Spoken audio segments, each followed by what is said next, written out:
Hey everyone, and welcome back to the Nerdy Multiverse and yet another breakdown. Today we will be breaking down and giving our initial thoughts on the 5th episode of the newest and most anticipated Walking Dead spin-off series. Following Michonne and her search for Rick Grimes, and of course following Rick Grimes himself, while he tries to coincide and eventually escape the grasp of the CRM. Of course being The Walking Dead, The Ones Who Live. And the 5th episode being titled Become. As I have mentioned before, the title of this episode does go along with the title of the previous episode as well, which was What We. Put together, the two episode titles are What We Become. Of course, a callback to Michonne's final episode in the original series, which was also titled What We Become. Anyways though, this episode starts off with a bang, as a mysterious hooded character using a machete makes their way through the woods, and as a few helicopters can be heard flying overhead, the character looks up and it is revealed to be none other than Gabriel. And we actually see Gabe throughout this entire episode and throughout multiple different timelines during The Walking Dead as well. However, it is actually unclear when this very first scene with him takes place. So I wonder if it's actually a foreshadowing moment or a tease to something that may happen in the finale or in the future with helicopters. Possibly the destruction of Alexandria. We know that Scott Gimple said there was going to be a character returning and it would be unexpected. I think this was what he was referring to. Seeing Gabriel return was super unexpected. But I still have that feeling we could see somebody else, and I don't think an eventual Morgan return is ruled out just because Gabriel has returned here. But back to the actual episode though, as we head back with Rick and Michonne in the present day,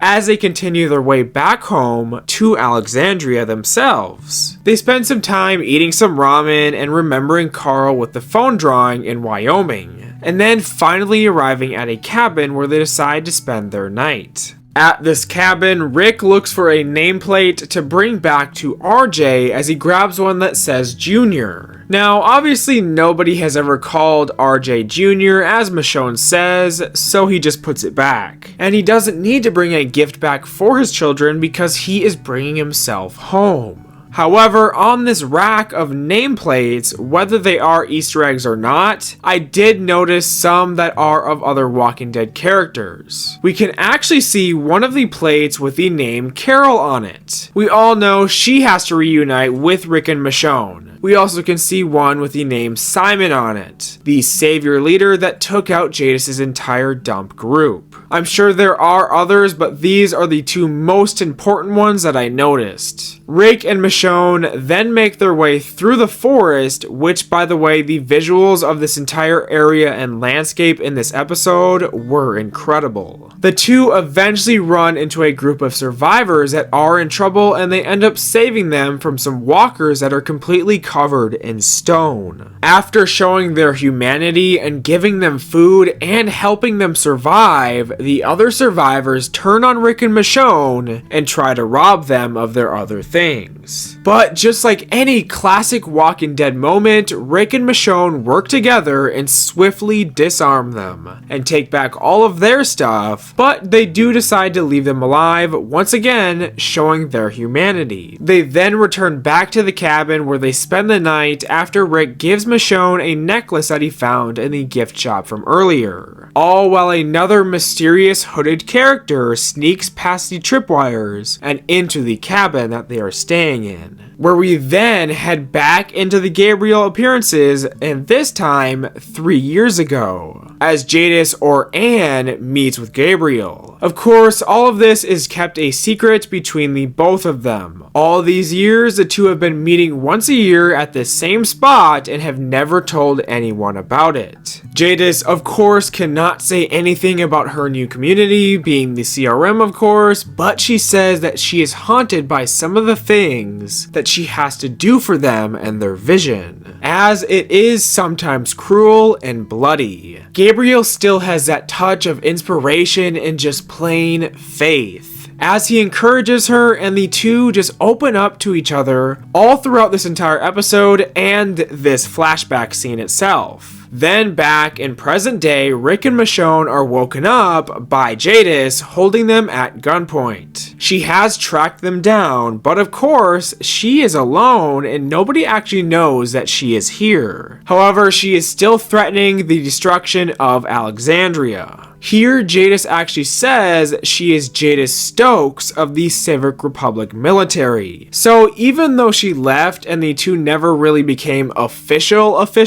Jadis uses Gabriel's last name. 2 years ago now, Gabriel and Jadis have yet another one of their annual meetings in another flashback. This time, Gabriel wonders if Jadis's community can assist Alexandria, as their walls have been compromised by the group that they are in conflict with. This is in reference to the Whisperers and the Whisperer War. Gabriel ends up telling Jadis about Rick and the bridge incident, where she pretends like she doesn't know what happened or that he's even alive. Everyone still thinks Rick is dead back at home at this time, except Daryl, of course. He also tells her of a story of when he and Rick just sat on a log in the woods, and Rick told him that he wanted Gabriel to marry him and Michonne one day. And after that, Gabriel found a ring on the ground, but by that time, Rick was gone, so it never happened. So Gabriel actually gives Jadis this ring as a sign of faith.